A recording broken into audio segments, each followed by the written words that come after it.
Depuis plus de 7 décennies, l'OTAN fonctionne sur un principe unique, l'Amérique sera présente. Pas seulement politiquement, mais aussi militairement, grâce à ses troupes stationnées à travers l'Europe, à ses réseaux de renseignement au-dessus de nos têtes, et à son parapluie nucléaire en arrière-plan. Cette promesse a fait de l'Alliance plus qu'un simple pacte. Elle est devenue un pilier central de l'ordre libéral, reliant des dizaines d'armées en une seule machine de guerre intégrée. Ce faisant, l'OTAN est devenue l'alliance militaire la plus puissante et la plus réussie de l'histoire. Mais cette hypothèse n'est plus aussi solide qu'elle ne l'était autrefois. À Washington, la priorité stratégique est en train de se déplacer. Elle se déplace vers l'Asie, où la rivalité avec la Chine est considérée comme plus importante, plus exigeante et en fin de compte, plus pressante pour les décennies à venir. Dans ce contexte, l'OTAN est de plus en plus perçue non pas comme une pierre angulaire de la sécurité américaine, mais comme un engagement dépassé, qui mobilise des ressources et limite la capacité de projection de puissance des États-Unis à une région qui n'a plus de poids stratégique. Donald Trump est sceptique à l'égard de l'OTAN depuis son arrivée au pouvoir. Alors, que se passe-t-il s'il va jusqu'au bout et que l'Amérique cesse de répondre présente ?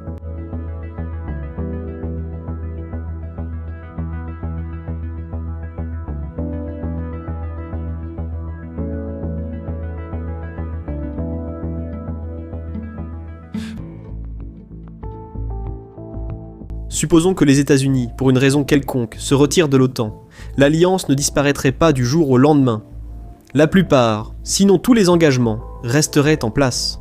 Les institutions continuent de fonctionner et les États membres sont toujours là. Sur le papier, l'OTAN survivrait. Mais en pratique, quelque chose de bien plus important s'effondre. Vous voyez, l'OTAN a été construite autour des capacités américaines qui ne sont pas facilement remplaçables. Prenez la logistique, par exemple. La guerre moderne dépend de la rapidité, de la capacité à déplacer des troupes, du matériel et des approvisionnements sur de longues distances en quelques jours. Les États-Unis portent la majeure partie de cette charge grâce à leur flotte de transport aérien stratégique, avec environ 270 avions lourds, dont des C-17 et des C-5. En comparaison, les alliés européens exploitent collectivement à peine plus d'une douzaine d'appareils dans cette même catégorie. La majeure partie de leur capacité étant concentrée dans des flottes plus petites d'A400M et de C130. L'Europe peut toujours déployer des forces sans les États-Unis, mais pas à la même échelle ni à la même vitesse. Il y a ensuite le renseignement. Les satellites américains, les avions de surveillance et les systèmes de reconnaissance fournissent un flux constant de données, suivent les mouvements, identifient les cibles et construisent une image en temps réel du champ de bataille. Le Pentagone exploite des centaines de satellites militaires et de renseignements, soutenus par une grande flotte d'avions de surveillance, allant des AWACS aux plateformes de renseignement d'origine électromagnétique et aux drones de longue endurance. En comparaison, les Européens dépendent de quelques systèmes satellitaires nationaux et d'un nombre bien plus réduit d'avions de surveillance, dont beaucoup sont partagés via l'OTAN. Pour être clair, la capacité existe, mais elle est limitée et fragmentée. Si la composante américaine est retirée, la coordination à travers l'Europe devient plus lente, moins certaine et plus dépendante de systèmes nationaux qui n'ont jamais été conçus pour fonctionner de manière indépendante à cette échelle.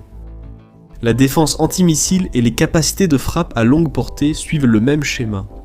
L'armée américaine peut intercepter les menaces entrantes et frapper en profondeur dans les zones contestées. Des systèmes comme Aegis et le B-2 rendent cela possible. Ces capacités n'apportent pas que de la puissance de feu. Elles influencent le champ de bataille avant même que les combats ne commencent. Sans elles, les armées européennes devraient opérer plus près de la menace, avec moins d'options et des risques plus élevés. Et puis, il y a la structure de commandement elle-même. L'intégration de l'OTAN a toujours tourné autour du leadership, de la planification et de la coordination américaine. Il ne s'agit pas seulement de savoir qui donne les ordres, mais aussi de la manière dont ces ordres sont exécutés grâce à des procédures standardisées et des plateformes partagées. Sans le Pentagone en son centre, la structure de commandement de l'Europe ne fonctionnerait plus de la même manière. Mais l'OTAN n'a pas seulement intégré les armées, elle les a rendues dépendantes les unes des autres, et surtout dépendantes des États-Unis. Cette dépendance est particulièrement visible dans le matériel. De nombreuses armées européennes reposent sur des plateformes américaines, des avions de chasse au système de missiles. Le F-35 par exemple, n'est pas seulement un avion. Il fait partie d'un écosystème plus vaste qui relie les capteurs, les communications et le ciblage à travers plusieurs pays. Ce niveau d'intégration apporte d'énormes avantages, mais il crée aussi une dépendance. Si les États-Unis prennent du recul, maintenir cet écosystème devient plus compliqué pour toutes sortes de raisons techniques et politiques. Cependant, rien de tout cela ne signifie que l'Europe est sans défense, bien au contraire. Les membres européens de l'OTAN disposent collectivement de forces armées performantes, dotées de technologies avancées et de ressources importantes. Le problème, c'est que ces capacités ne sont pas organisées pour fonctionner entièrement de manière autonome. Ainsi, même si l'OTAN en tant qu'organisation ne s'effondrerait pas nécessairement avec le retrait des États-Unis, elle ferait sans aucun doute face à une crise sans précédent. L'article 5, l'engagement central de l'OTAN, deviendrait le point focal de l'incertitude au sein de l'Alliance. Il ne disparaîtrait pas, mais sa crédibilité serait remise en question. Les réponses deviendraient moins prévisibles, plus conditionnelles, et de plus en plus influencées par la volonté politique des différents États européens. Et cette incertitude aurait des répercussions cumulatives. La dissuasion dépend autant de la perception que des capacités.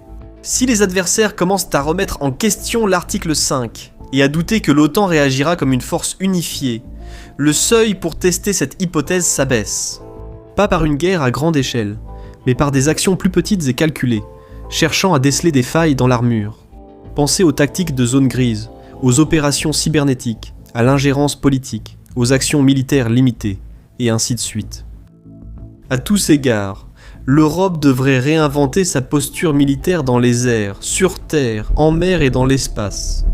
Le transport aérien stratégique devrait être renforcé, et les réseaux de renseignement devraient être consolidés, y compris les satellites et les systèmes de surveillance. La défense antimissile devrait être renforcée, ainsi que les capacités de frappe à longue portée pouvant opérer sans le soutien américain. Une étude de l'Institut international d'études stratégiques évalue le coût de cet écart. L'Europe devrait dépenser environ 1000 milliards de dollars au cours des 25 prochaines années, rien que pour remplacer les capacités conventionnelles actuellement fournies par les États-Unis. Cela inclut environ 400 avions de chasse supplémentaires, 600 chars de combat principaux, 20 destroyers et 10 sous-marins d'attaque à propulsion nucléaire, ainsi que des dizaines de systèmes de missiles, d'hélicoptères et d'avions AWACS. Au-delà du matériel, l'Europe devrait également mettre en place une nouvelle structure de commandement pour tout coordonner. Cependant, la base industrielle de l'Europe n'est pas conçue pour ce type d'expansion rapide. Les chaînes de production sont limitées, les chantiers navals ont diminué, et la volonté politique fait défaut. Les systèmes terrestres pourraient être développés en une décennie, mais les secteurs aériens et navals, où les capacités américaines dominent, sont beaucoup plus difficiles à remplacer.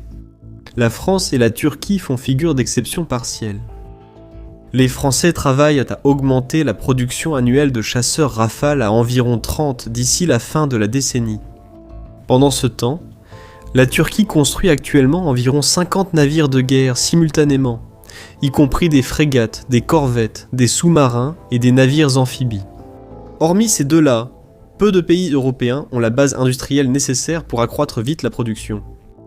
Et même dans ce cas, cette estimation à 1000 milliards de dollars ne couvre que les forces conventionnelles et représente le strict minimum nécessaire pour défendre l'Europe elle-même. Cela ne donnerait pas à l'Europe le type de portée mondiale dont disposent les États-Unis, ni la capacité de mener des opérations offensives soutenues au-delà de sa propre région. Techniquement, l'Europe a la capacité économique de faire cet investissement. Son PIB combiné rivalise avec celui des États-Unis, et elle dispose des ressources nécessaires si les gouvernements décident d'aller jusqu'au bout. Le vrai problème, c'est le temps. Remplacer les capacités américaines retirées prendrait des décennies, et pendant ce temps, l'Europe serait exposée et vulnérable à la coercition. En géopolitique, ceux qui ne peuvent pas se défendre se font dépecer.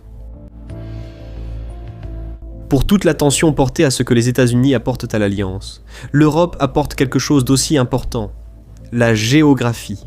L'accès à cet espace géographique est ce qui permet à la puissance américaine de s'étendre au-delà de ses propres frontières. À travers le continent, le Pentagone entretient un réseau de plus de 40 bases militaires, ainsi que des centres logistiques et du matériel prépositionné. Ce ne sont pas seulement des déploiements avancés visant la Russie. Ce sont des bases de lancement pour des opérations au Moyen-Orient, en Afrique du Nord, au Sahel, dans l'Arctique et à la frontière occidentale de la Russie. Si l'on retire l'Europe de l'équation, la portée de l'Amérique devient plus limitée, plus lointaine et plus coûteuse à maintenir. Aussi nombreux que soient les porte-avions, ils ne peuvent pas remplacer un continent entier. Sans ces bases en Europe, l'Amérique devrait projeter sa puissance à travers 2 océans, à des milliers de kilomètres de toute zone de conflit majeur. Ensuite, il y a la dimension politique. L'OTAN a toujours offert aux États-Unis quelque chose que peu d'autres alliances peuvent fournir, la légitimité politique. Lorsque Washington agit aux côtés des membres de l'OTAN, cela ne semble pas être une initiative unilatérale. Cela ressemble à une réponse internationale avec un poids diplomatique. Cela influence la façon dont les actions sont perçues et la manière dont elles sont contestées. Donc, sans l'Europe, l'Amérique perdrait non seulement des alliés, mais aussi une caution politique. Enfin, il y a le marché de la défense. L'Europe peut compter sur les capacités des États-Unis, mais elle est aussi le marché le plus vaste et le plus stable pour les armes américaines. Au cours de la dernière décennie, environ un tiers des exportations d'armes américaines étaient destinées à l'Europe, mais depuis 2022, cette part a encore augmenté. La Pologne, l'Allemagne, les Pays-Bas et d'autres ont passé d'importantes commandes pour des systèmes comme les avions F-35, les missiles Patriot et les HIMARS. Le programme F-35 à lui seul implique plus d'une douzaine de pays européens, avec des centaines d'appareils soit commandés, soit prévus, ce qui les engage pour des décennies de maintenance, de mise à niveau et d'intégration avec les systèmes américains. Ces acquisitions ne sont pas de simples transactions commerciales. Elles soutiennent une part importante de la base industrielle de défense américaine et renforcent une dépendance à long terme. Sans l'Europe, les géants américains de la défense comme Lockheed Martin, Raytheon et Boeing perdraient du jour au lendemain leur plus grand marché d'exportation. Pourtant, même en tenant compte de tout cela et de la dépendance mutuelle entre eux, c'est l'Europe qui a le plus à perdre d'un retrait américain. La question la plus fondamentale serait la coordination politique. Il y a 2 scénarios possibles. Très probablement, la prise de décision de l'OTAN pourrait se fragmenter selon les lignes nationales, les membres commençant à prendre leurs précautions. Au lieu de s'appuyer sur un cadre unique et global, ils pourraient créer plusieurs niveaux de pactes régionaux. L'Europe de l'Ouest, dirigée par la France et l'Allemagne, pourrait plaider pour une approche plus centralisée et tenter de restaurer la base militaro-industrielle du continent. Mais ce concept ne correspondrait pas entièrement aux priorités de l'Europe de l'Est. La Pologne et les États baltes fonctionnent selon un calendrier différent. Pour eux, la menace est urgente et ils privilégieraient donc des résultats rapides plutôt que des projets d'intégration à long terme. Dans tous les cas, à mesure que les pays assument une plus grande responsabilité pour leur propre défense, la coordination deviendrait plus difficile. Avec le temps, la sécurité européenne passerait d'une structure unifiée à une mosaïque de petites alliances. Autrement, supposons que l'Europe s'adapte et trouve un moyen de surmonter ses désaccords internes. D'une manière ou d'une autre, l'unité est préservée. Et dans les décennies qui suivent, l'Europe non seulement restaure ses capacités, mais subit également un changement structurel au cours du processus. Les dépenses de défense, qui avaient longtemps été débattues et repoussées, deviennent une exigence de base. La production industrielle augmente non pas en réponse à une crise, mais comme une composante permanente de l'action publique. La nouvelle OTAN qui émerge reconstruit sa structure de commandement sous contrôle européen. Mais ce transfert de pouvoir entraîne des conséquences profondes. Pendant des décennies, la posture militaire passive de l'Europe n'était pas seulement une faiblesse, c'était intentionnel. Les États-Unis portaient le fardeau de la défense, mais ce faisant, ils conservaient aussi le contrôle sur l'orientation de l'Alliance. En assumant toutes les décisions en matière de sécurité, l'Amérique a découragé presque toutes les grandes puissances mondiales de l'histoire de rétablir des postures militaires indépendantes. La dépendance facilitait le maintien des alliés dans le rang. Une Europe qui comptait sur la protection américaine avait peu de marge pour agir autrement. Ainsi, à l'exception de la Russie, l'instinct de compétition de l'Europe s'est progressivement estompé. sa géopolitique s'est effectivement figée. En soi, c'est là tout l'art de l'OTAN. Cependant, cet arrangement de subordination ne survivrait pas à un retrait américain. Au moment où l'Europe est forcée de se défendre elle-même, elle acquiert également la capacité d'agir selon ses propres conditions. Cela ne serait pas perceptible immédiatement, mais dans les 40 à 50 ans, suivant le retrait des États-Unis, l'Europe pourrait très bien émerger comme un centre de pouvoir à part entière. Et une fois que cela se produira, l'horloge géopolitique reviendra à une époque où les relations entre les pays occidentaux étaient conditionnelles, négociées et parfois contestées. Dans l'ensemble, se retirer de l'OTAN réduirait certainement les engagements des États-Unis, libérerait des ressources et reporterait leur attention ailleurs. À court terme, cela fonctionne, mais à long terme, cela aurait un prix irréparable. Ne pas payer la facture se paie souvent en crédibilité. J'ai été votre hôte, Shervan de Caspian Report. Si vous appréciez ces vidéos, pensez à soutenir la chaîne sur Patreon et cliquez sur l'icône de la cloche pour ne pas manquer la prochaine. Merci pour votre temps et salle.